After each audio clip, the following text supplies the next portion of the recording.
Welcome to this week's Inspired by InVideo tutorial. We're going to answer some of the questions that have been asked in the FB group during the last week, so watch it and enjoy. Okay, so we're going to play around with text this week and look at how you can do things with text. So the first thing I'm going to do is what I always do, is add my logo. Now it's quite important that you get the little blue background up showing. See the blue line? If you don't have the blue line show, it will become the whole of the background. I'm going to make it a little bit larger just by dragging it out. So I've added a logo. So the first thing I'm going to do is go to the layers, select build around scene, edit, and this is going to become, this is text line 1. Ooh, I've done my usual trick of double capitals, not that it really matters for this. So this is text line 1, and what I'm going to do is duplicate that simply by clicking on it and hitting Control C and Control V. And now if I drag it down, I've got 2 of those, so I can make that number 2. Yep. And I'll just stick it out of the way for the moment and do Control V again, and I'll make that line 3. So I've got 1, 2, 3. Let's stick him out the way up there. Anywhere will do for the moment. And let's do Control V again, get them there, and if we hit 4, I've got 4 lines of text. Okay, now what we can do is line these up, and you'll notice little things pop up, but the first thing I want to do is put this in the middle, exactly in the middle. So let's get rid of that, so that, yeah, and you can see you've got this thick line, and hey presto, when you scroll over you get 2 thick lines that indicate you're exactly in the center. But now I'm going to put one of these here and line that up, and you'll see that when you hold it down you get little bars, and hey presto, we're left aligned, and because they're the same length we're centered as well. So what we can do then is we can do the same with another one, a third, and that's centered there. So you can see there's different ways of lining them up, but what I'm really going to do is I actually want them all left aligned. Now I can do that in that manner we've just seen. I can drag one of them here, decide that's where I want, but there's also another help. I can actually bring the grid up, and then I can use the grid to help me get them in the same place. So there's line 1. If we click 2, we can bring 2 in. If we click 3, we can bring 3 in, and we can bring 4 in. So if I want to left align, I can simply bring them up, and there I've got left aligned text, not evenly spaced, but I can spend a little bit of time making them evenly spaced. But you can see that's left aligned there, or if we turn the grid off we can use these pop-up lines to line things up. Okay, so that's aligning them up. Now I've got them all roughly aligned equally. Let's just move that one up a little bit to make that one a bit more equal. I'm not really worried about that, but what I want to do is have 4 lines, and then I want to manage how those lines appear on the screen. So we've seen centering, we've seen left alignment, and we've seen that if we click on the grid we get extra help that allows us to line things up. So the next question people have been asking is how to make them come on the screen at different times. So if we go to advanced timeline, you'll see that they're here, and what I can do then is I can bring the first one to come on there, and I can say actually I only want it on for 4 seconds. Yeah, and then I want the next one. That's text line 2. I really should have done that with this one. Let's move them up so they're in the roughly the same order. So let's make the first one 4 seconds long, and then let's move this one to come in after half a second. Then what we can do here is we can make that one, and we can move that back half a second, and then we can do the same with this. We can make that there, we can make it the same length. Notice how you get those alignment bars, and then we can make that half a second. So now if we play the scene, this takes a second, you can see that they're coming in at different times and they're going off at different times. So what we can then do, of course, is we can change the animation of those. Yeah, so if we go into text font animation, they currently fade in for 1 second, and if we click at the out, there's no out. So let's give them a bit more dramatic. Let's slide them out to the right, and let's do that for 1.8 seconds, and then we can repeat that here. Out, slide it to the right. There's hundreds and hundreds of different things you can choose from. Let's just keep this simple for now, but you can see that you have control of the on and the off. And again, we'll do this one. We'll go slide to the right, 1.8 seconds, and then we'll do the last one. And it's up to you really how you set up your animation, but this is really just to show you it doesn't take too long to get something happening that makes it have a bit of a look and feel. So let's play that.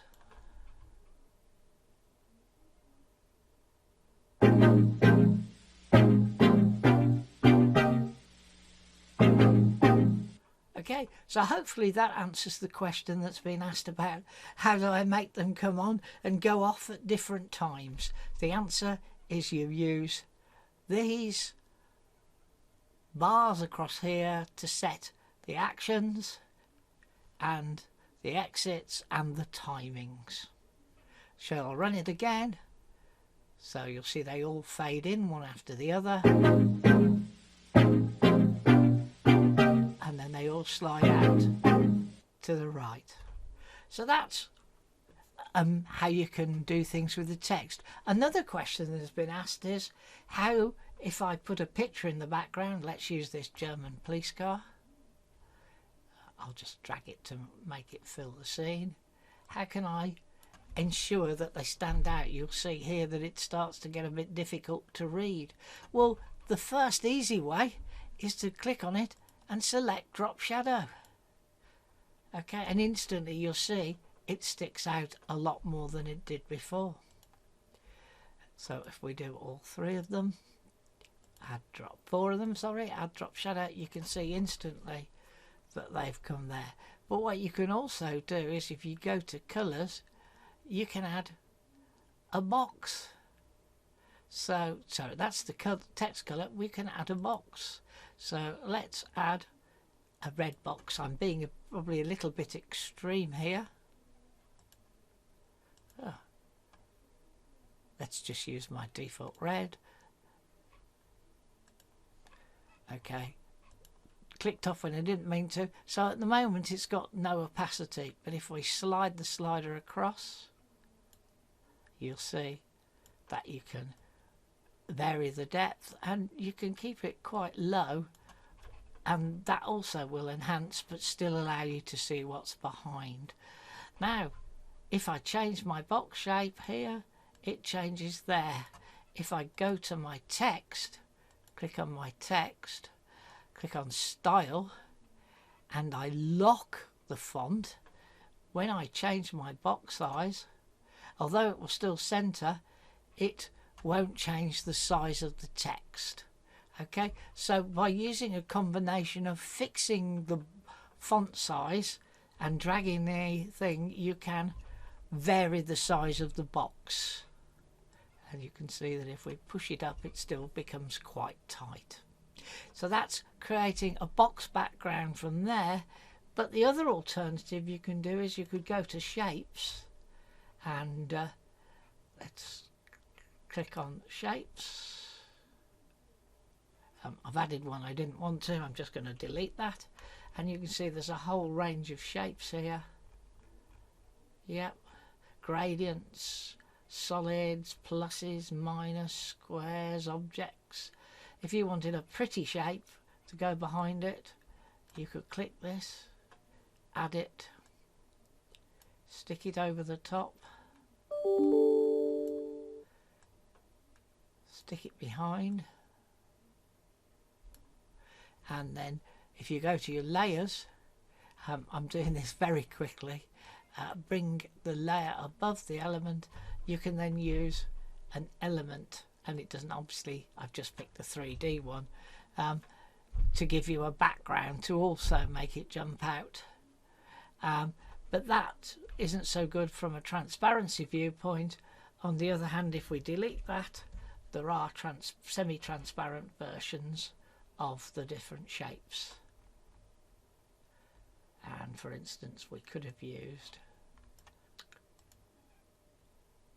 this here to give it a bit of a background support. And if we click colours, we can also change that colour. So there. So there's all sorts of things you can do to make your text stand out. Okay, another question asked this week was, if I've added my logo and I've changed the size, how can I ensure that I get it exactly the same size on the next scene? Well, let's leave the enhanced timeline and go back to the basic timeline so we can add a scene. You can only add a scene when you're in the basic timeline, because the advanced timeline breaks down all the elements of a single scene. So let's add a scene. This one will do. Add the scene. Yep, it's going to be added after my current scene, and on here I had added a logo, and then I've made the logo larger. If I click on that and I hit Control C and I move to the next scene, I can delete the logo, and then I can hit Control V. Didn't do a good job there, did I? So let's undo that. I didn't delete the logo, but let's hit Control V again, and you can see I now have the same size logo in exactly the same place. Also, a number of times this week, the perennial question of how do I change my background colour has been asked again. So I'll cover that very quickly. This is the background colour, but notice it's locked. So if you want to change the background, you have to unlock, go to Edit, go to Colours, and pick your alternative colour. So let's have a nice light blue background, and what we always should do is go back and relock it. So changing the background colour is as easy as that. Okay, the next question that's been asked this week is, how can I change the colour of a transition? Well, at the moment we've just got a transition from a police car to a blue background. So let's go to Media, let's go to Images, let's go Cars. Yes, Cars, Kraz. It won't find any. Ooh. it did find something. Not what I had in mind. So let's put this nice sports car on. Again, we'll drag it to fit. People say to me, oh, it doesn't look very good, but honestly it will come all neatly into focus as we proceed. So now we've got a transition from a Palazzo car to what I think might be some sort of Ferrari, seeing as it's in bright red. Now at the moment we've got the default image. Default transition. I'm never madly keen on default transition, and in fact I'm actually really not that mad on having transitions at all, because they steal half a second from each scene, but I'm going to go to slice vertical. Okay, so I've changed the transition to slice vertical, and now if we run the thing, select compose, and there you can see we have a slice vertical and the colours yellow. So how can I change that to suit my project? Well, it's quite simple. We saw it was yellow. If we go to custom and we look at the yellow, we can change the yellow into a different colour. So if I change it into a deep blue and we play the scenes again,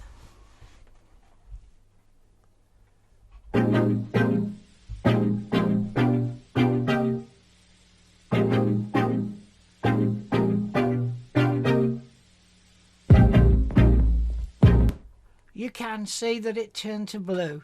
So I find experimenting the best way to work out which of the project colours this.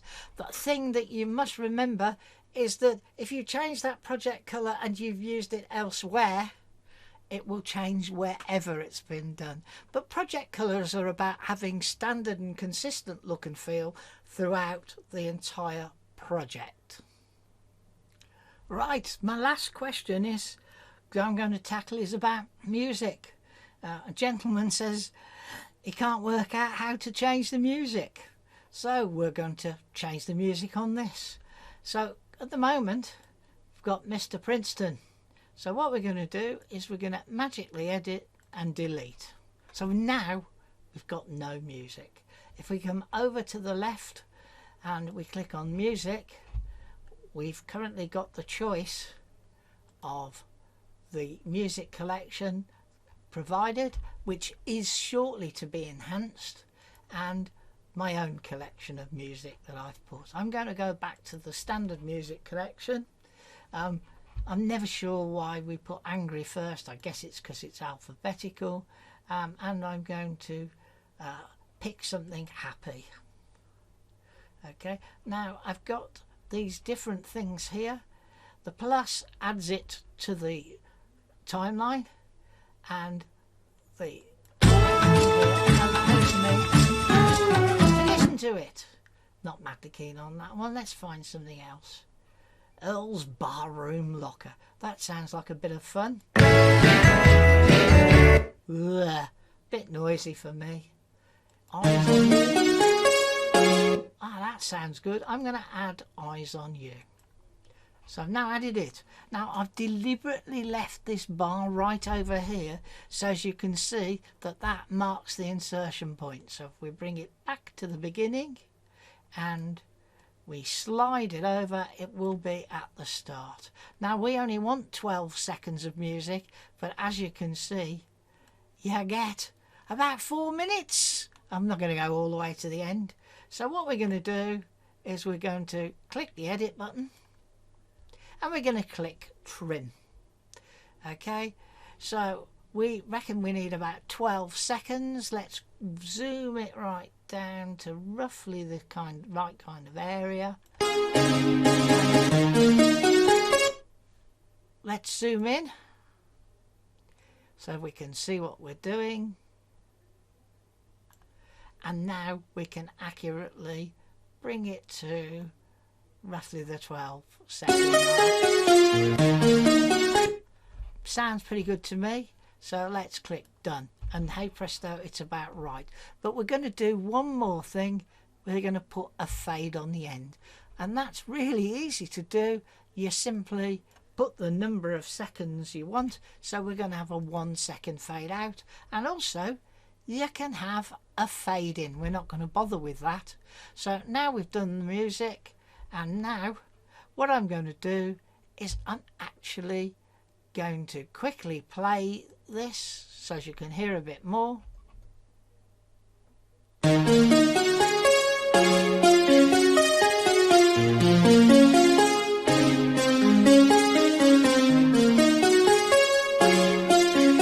I've stopped it there. What I'm going to do is export this and then pop the final thing on the end. So We'll be back in a moment with the exported bit.